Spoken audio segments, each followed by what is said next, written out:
Hello and welcome to Secrets of Organ Playing podcast. This is a show dedicated to helping you become a better organist. We're your hosts, Vidas Pinkevičius. And Aušra Motuzaitė Pinkevičienė. We have over 25 years of experience of playing the organ. And we've been teaching thousands of organists online from 89 countries since 2011. So now let's jump in and get started with the podcast for today. We hope you'll enjoy it. Hi guys, this is Vidas. And Aušra. Let's start episode 665 of Secrets of Organ Playing podcast. This question was sent by Bob, and he writes, I was just wondering if articulate legato applies to all keyboards or just organs. Bob is our total organist member, and he asked this question recently. And my short answer was that it is applicable to all keyboards. But there are nuances, of course, not only keyboards. All instruments playing music composed before the 1800s, like violin, flute, trumpet, etc., unless written otherwise in the score by the composer. What do you think? Yes, I couldn't agree more. I think you answered this question short and clear. Now we can expand, right? Yes, we could a little bit.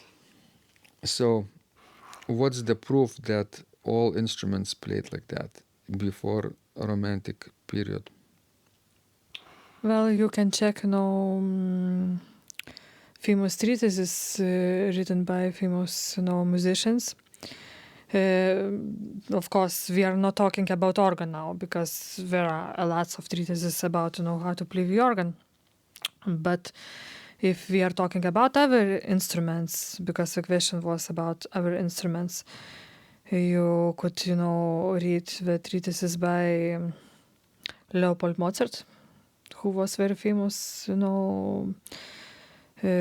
composer and actually educator.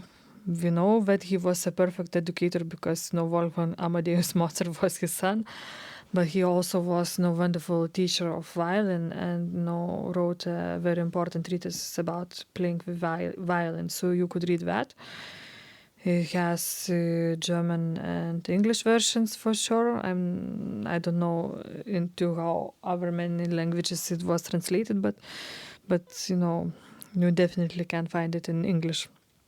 Then if we are talking about flute, then you need to read a treatise by Joachim Quantz.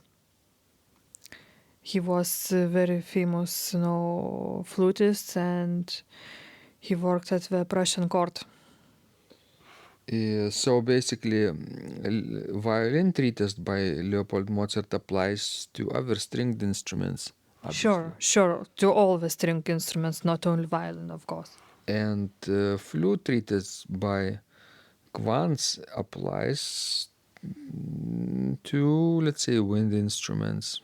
I'm not sure about brass instruments, but probably also to some degree. Sure. So even today, if you watch how string players play a melody, bowing up and down, up and down, up and down, they change the bow. What happens at the instant where the bow is being changed is a micro detachment between those two notes. Down, up. Stronger beats are usually down. So down, up, down, up, down, up. That's how they play the scale, let's say. If it's not written legato. Yes, and if you are playing, of course, wind instruments, you need to use your tongue, in order to do articulation. Tonguing, yes. Same with trumpet. Also similar. Let's say with flutes, you play legato only changing your fingering, but with one breath. With one tongue, without any tonguing. But if you play a little bit of tonguing, then those notes are a little bit detached. Sure. That's what we would call ordinary touch or articulate legato in keyboard technique. Yes, and listen to the early music ensembles, how we perform, let's say, cantatas by J.S. Bach, and you can hear various instruments that use really articulation. That's a good question, right?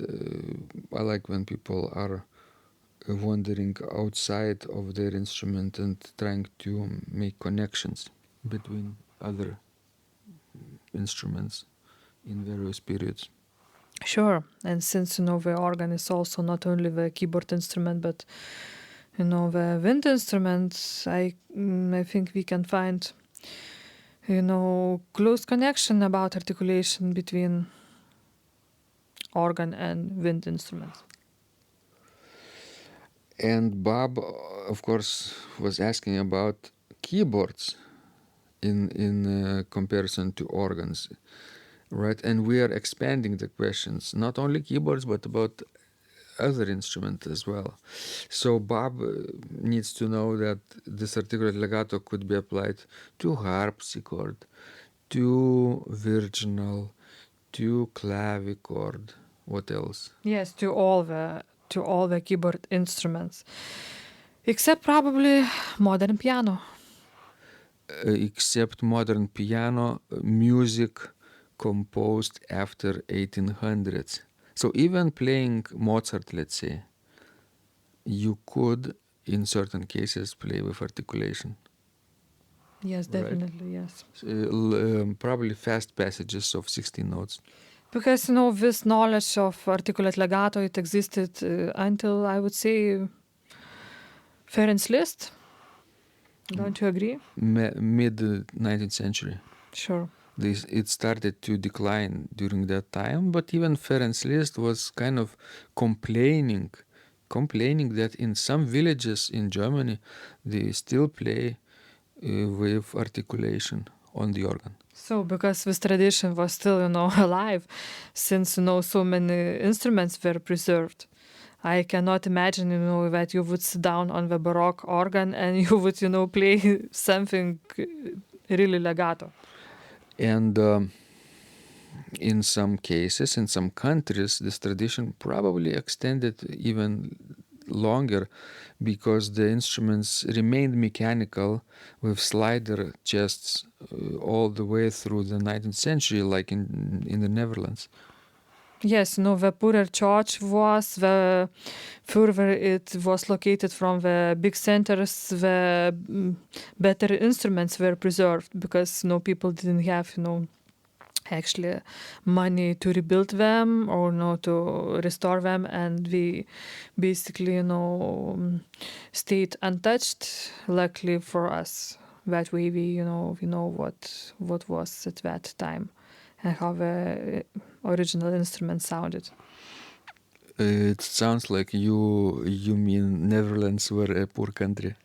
Well, no, but and actually I was not talking about Netherlands. What I meant more was probably France. Yes, France and Middle European countries, which, for example, have wonderful Baroque organs, not necessarily in the capitals, but in small villages. Yes, because like in the big cities, if the war would come, all the organ pipes would be made into the weapons. Yeah, countries like Poland, Czech Republic, Slovenia. There are amazing instruments to explore and largely unknown to the Western world, but they are getting more famous because of virtual organ samples on Hauptwerk. So today you can upload or download those sample sets on your computer and play them on Hauptwerk using realistic sounds from various very exotic countries. And it would be really nice, to go to visit them, those instruments, and to hear how we sound in real surroundings, and to compare if those sample sets are really as good as you thought. What was the first sample set that you discovered, Osha? Velesovo. So before that, you probably even didn't hear or haven't heard of Velesovo town, Yes, of course, I haven't. where it was in Slovenia. And now, if you ever travel through Slovenia or you happen to go with a concert to Slovenia, you would probably look Velesovo up and try to find that church. Sure, You have a like emotional connection. because this is one of my most favorite sample sets. It sure is. All right, guys. We hope this was useful to you. So keep practicing, keep expanding your musical horizons on all the keyboards, and not only keyboards, but on string instruments and wind instruments and brass instruments. This is really fun. And keep sending us your wonderful questions too. We love helping you grow. And remember, when you practice, Miracles happen. this podcast is supported by Total Organist, the most comprehensive organ training program online. It has hundreds of courses, coaching, and practice materials for every area of organ playing. Thousands of instructional videos and PDFs. You will not find more value anywhere else online. Total Organist helps you to master any piece, perfect your technique, develop your sight reading skills, and improvise or compose your own music and much, much more. Sign up and begin your training today at organduo.lt and click on Total Organist. And of course, you will get the first month free too. You can cancel anytime. If you like our organ music, you can also support us on Patreon and get free CDs. Find out more at patreon.com/secrets of organ playing.